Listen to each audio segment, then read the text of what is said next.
یہاں پر ایک مثال دیتا ہوں اور مثال دے کے سمجھانے سے بات جلدی سمجھ آتی ہے۔ خلیفہ ہارون الرشید، اس کی بیوی زبیدہ خاتون بڑی نیک عورت ہے۔ اس نے اپنے محل میں 1000 جو خادمائیں رکھی تھی، وہ ساری کی ساری قرآن کی حافظہ تھی، اور ان کی اس نے ڈیوٹی لگائی تھی کہ شفٹ لگانی ہے، اتنے 8 گھنٹے انہوں نے تلاوت کرنی ہے، اگلا وقت انہوں نے تلاوت کرنی ہے، یعنی سارا دن اور رات اس کے محل میں قرآن کی تلاوت کی آواز آتی رہتی تھی۔ وہ اتنی نیک خاتون تھی۔ ایک دن زبیدہ خاتون اور اس کا شوہر خلیفہ ہارون الرشید، یہ دونوں باہر دریا کے کنارے پر چل رہے ہیں۔ وہاں پر ایک اللہ کا بندہ حضرت بہلول دنا مجذوب، اللہ کا محبوب بندہ، وہ بیٹھا ہے اور دریا کے کنارے بیٹھ کر جو ریت تھی نا، اس ریت میں اپنا پاؤں رکھ کے، جس طرح بچے نہیں بناتے ریت کے گھر چھوٹے چھوٹے، حضرت بہلول مجذوب بھی وہ گھر بنا رہے تھے۔ خلیفہ ہارون الرشید گزرا، اس نے پوچھا کیا کر رہے ہو؟ حضرت بہلول مجذوب فرمانے لگے میں گھر بنا رہا ہوں، جو اس گھر کو خریدے گا میں اس کے لیے دعا کروں گا کہ اللہ تعالیٰ اس کو جنت میں محل عطا کرے۔ وہ خلیفہ جو تھا نا، وہ لبرل قسم کا تھا، جس طرح آج کچھ لوگ پڑھے لکھے آزاد خیال نہیں ہوتے، روشن خیال تھا۔ اس نے کہا ایسے ہی لگا ہوا ہے۔ جب وہ گزرا، اس کی بیوی زبیدہ خاتون، اس سے نے پوچھا کیا کر رہے ہو؟ وہی جواب دیا کہ گھر بنا رہا ہوں، جو اس کو خریدے گا اس کے لیے دعا کروں گا، اللہ اس کو جنت میں محل عطا کرے گا۔ اب وہ جو زبیدہ خاتون تھی وہ دیندار تھی، وہ اولیاء صوفیاء بزرگان دین کو ماننے والی تھی۔ جب اس نے سنا، پوچھا بابا جی اس کی قیمت کیا ہے؟ فرمایا صرف 1 دینار، 1 دینار دے دو تو یہ میں دعا کروں گا اللہ تعالیٰ تمہیں جنت میں محل عطا کرے گا۔ دینار دیا، انہوں نے دعا کی۔ اب جب رات کو سوئے تو خلیفہ ہارون الرشید کیا دیکھتا ہے کہ جنت ہے، باغات ہیں، اور اس میں ایک محل ہے جس کے اوپر اس کی بیوی کا نام لکھا ہوا ہے زبیدہ۔ اب وہ کیا کرتا ہے، کہتا ہے میری بیوی کا نام لکھا ہے تو چلو میں داخل ہو کے دیکھتا ہوں۔ وہاں پر دربان کھڑا تھا، اس نے کہا اوے کدھر جا رہے ہو؟ یہ کوئی پاکستان نہیں کہ بیوی کا ہے تو سب کچھ میرا ہی ہے، یہ آخرت ہے، یہ جنت ہے، یہاں پر جس کا نام ہے وہی داخل ہوگا۔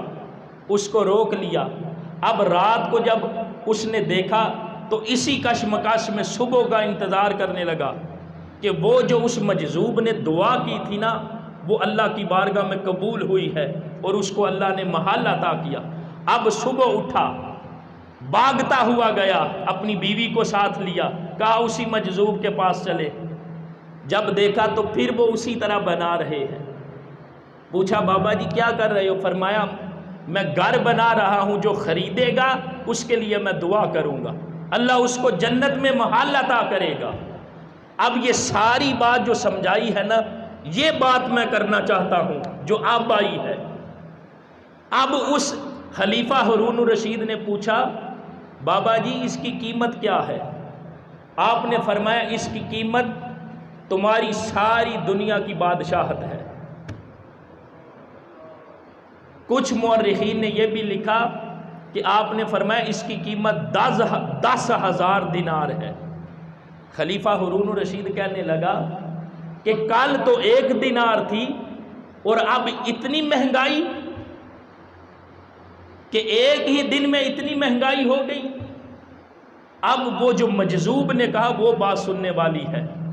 انہوں نے کہا وہ جو گاہک کل والے تھے انہوں نے بن دیکھے سودا خرید لیا تھا، اب جب تم آئے ہو تو رات کو سارا کچھ دیکھ کر آئے ہو۔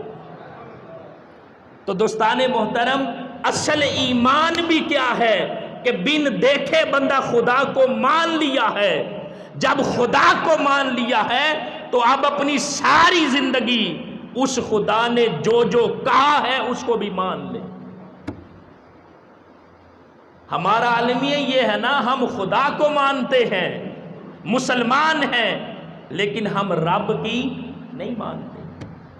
رب کا حکم ہو کہ میری بارگاہ میں جھکیں، میری بارگاہ میں سجدہ ریز ہوں، مولا ہم تجھے تو مانتے ہیں، ہم تیری نہیں مانتے، تو پھر وہ کیا اسلام ہے؟ پھر ہم کیسے مسلمان ہیں؟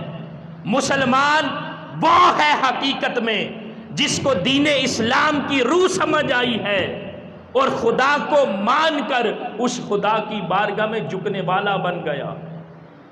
تو دوستان محترم، گزارش یہی ہے کہ آج بن دیکھے اس خدا کو مان لیا ہے تو جو جو اس نے فرمایا ہے اس کو بھی مان لیں۔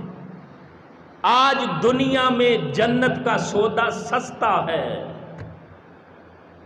ورنہ کل قیامت کے دن جب حقیقت سے پردے اٹھیں گے، پھر بندہ چاہے گا، قرآن یہ کہتا ہے، بندہ یہ چاہے گا کہ میرا مال چلا جائے، میرے بیوی بچے چلے جائیں، میرا سب کچھ چھن جائے، لیکن اے کاش میں دوزخ کے عذاب سے آج بچ جاؤں۔ تو آج دنیا میں سودا سستا ہے لیکن ہم غافل ہیں۔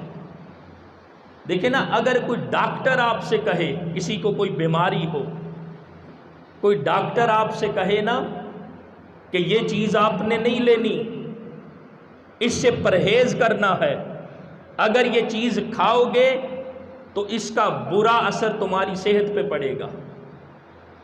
اب ڈاکٹر کے کہنے پر بندہ سارا کچھ چھوڑ دیتا ہے، تو وہ جو اللہ اور اس کے رسول نے فرمایا ہے، جو اللہ اور اس کے رسول نے سب کچھ بیان کر دیا ہے، سارے احکامات کھول کے بیان کر دیے ہیں، تو کیا اللہ اور اس کے رسول کی جو بات ہے ہمارے نزدیک اتنی بھی وزنی نہیں رہی کہ ہم اپنی زندگی کو ہی بدل لیں، ہم اپنی زندگی کے معاملات کو ہی بدل لیں، ہم اپنی زندگی کی ترجیحات کو ہی بدل لیں؟